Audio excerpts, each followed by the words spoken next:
লাইনচ্যুত মালগাড়ি, ফের ট্রেন দুর্ঘটনা। আবার দুর্ঘটনাস্থল ময়নাগুড়ি।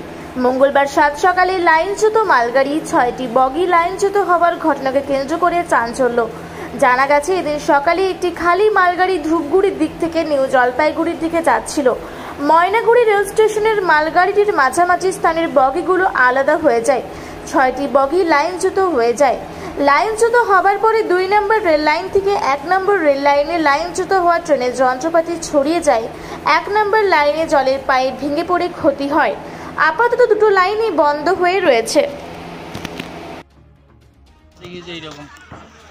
কয়টা বগি লাইনচ্যুত? আচ্ছা আচ্ছা, কি ভাবছেন এইটা যদি মালগাড়ি না হয়ে যাত্রীবাহী গাড়ি হতো? কিছুদিন আগে শিলিগুড়ি রাঙ্গাপানিতে যাত্রীবাহী একটি ট্রেন দুর্ঘটনা হয়, ফের আবারও ময়নাগুড়িতে মালবাহী গাড়ি। কিভাবে দেখছেন বিষয়টা?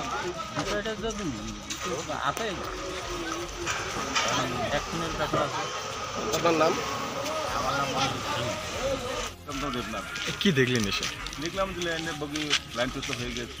আচ্ছা, তারপর ড্রাইভারকে দেখলাম, ইঞ্জিনিয়ারিং ড্রাইভার তো ঠিকই আছে দেখলাম, ঠিকই আছে। লাইনচ্যুত হয়ে গেছে, অনেক ক্ষতি হয়ে গেছে। কতগুলো বগি দেখলেন? বগি তো এখানে 4টা দেখলাম, 4-5টা বগি। 4-5টা বগি। আচ্ছা, কি ভাবছেন যে একের পর এক? হ্যাঁ, এরকম হচ্ছে কেন হচ্ছে এখন এগুলো তো খতিয়ে দেখতে হবে, নাহলে তো সমস্যা না, অনেক গাড়ি যেতে পারছে না। আচ্ছা আচ্ছা, যাত্রীদের দুর্ভোগ হচ্ছে আর কি। আচ্ছা, কতক্ষণের ঘটনা এটা? 6টার সময়, সকাল 6টায়। 6টা। তখন আপনি ছিলেন এখানে? না, তখন তো আমি কোয়ার্টারে ছিলাম তো। আচ্ছা আচ্ছা, তখন তো শুনলাম শব্দ হলো, তারপরে এসে দেখলাম এরকম অবস্থা। আচ্ছা আচ্ছা, ঘোরাফেরা করছি আর কি, নাতনিকে নিয়ে। এই এলাকায় গাড়ি? হ্যাঁ, এইখানে কোয়ার্টারে। জলপাইগুড়ি থেকে কনক অধিকারীর রিপোর্ট, রূপসী বাংলা মিডিয়া।